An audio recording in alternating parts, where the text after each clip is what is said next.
See on nüüd Lady K hübriid. Lady K ise on natukene roosam, heledam, pastellisem, selline oranžikam, kreemikam, aga see õis on nüüd päris selline roosa.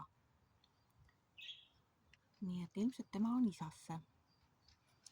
Lehed on samasugused nagu omal, tugevad, alt lillad.